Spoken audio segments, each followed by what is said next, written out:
Naam, baada ya Emmanuel Arnold Okwi kwa siku ya jana kutangaza kustaafu rasmi soka la kiushindani akiwa na umri wa miaka 33, mzaliwa wa Disemba 25 mwaka 1992 huko nchini kwao Uganda. Klabu ya Simba imethibitisha nyota huyo ataagwa rasmi katika siku ya tamasha la Simba Day kwa mwaka huu 2026, tamasha ambalo linategemewa kufanyika tarehe 8 mwezi huu Agosti kwa mwaka 2026. Katika tukio hilo ambalo Emmanuel Arnold Okwi atakwenda kuagwa rasmi na mashabiki wa klabu ya wekundu wa Msimbazi Simba. Tukumbuke kwamba Emmanuel Okwi ni miongoni mwa wachezaji ambao wamecheza kwa mafanikio makubwa kwenye kikosi cha wekundu wa Msimbazi Simba, na alikuwa ni sehemu ya kikosi cha Simba ambacho kilishiriki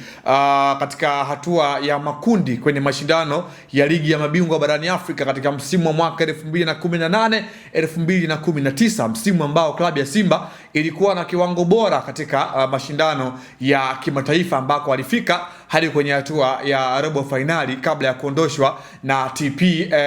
katika mchezo ambao waliweza kuishia katika hatua hiyo. Lakini pia atakumbuka katika mchezo dhidi ya TP Englaba Mazembe, mchezo wa hatua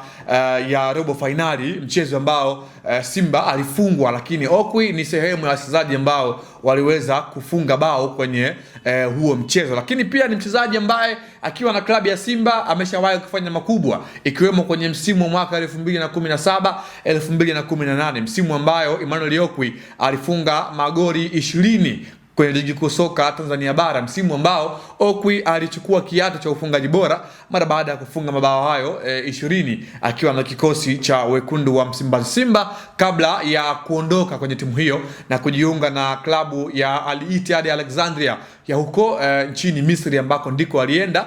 kabla ya kurejea tena kwenye kikosi cha wekundu wa Msimbazi Simba. Sasa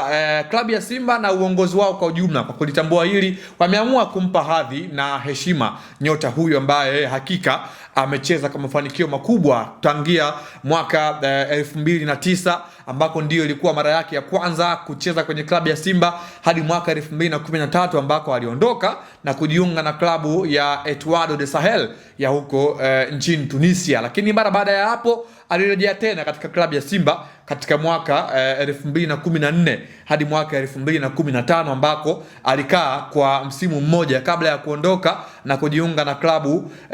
ya Sodeljik ya huko nchini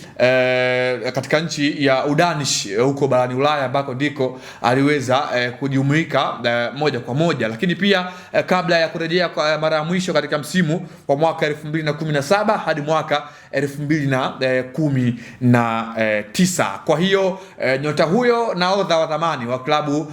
mbalimbali ikiwemo timu ya taifa ya Uganda atakwenda kuagwa kwa heshima na klabu ya wekundu wa Msimbazi Simba katika tamasha kubwa la kihistoria la Simba Day kwa mwaka huu 2026, Simba Day ambayo kwa mwaka huu Simba pia watakwenda kuadhimisha ile miaka 90 kuanzia kuanzishwa kwa klabu hii ya wekundu wa Msimbazi Simba. Hebu tuambie mtazamaji, unafikiri juu ya hili, klabu ya Simba wamejaribu kuangalia kitu gani hadi kuweza kumpa heshima hii Emmanuel Okwi ambayo watakwenda kumwaga katika siku ya tamasha la Simba Day? Jina langu ni Leopard John, sauti ya mvua. Nikushukuru kwa wewe ambaye umekuwa nami kwa siku ya leo, ambapo tumeangazia hiki ambacho kinawahusu klabu ya Simba juu ya kumpa heshima Emmanuel Arnold Okwi. Hadi wakati mwingine, kwaheri kwa sasa.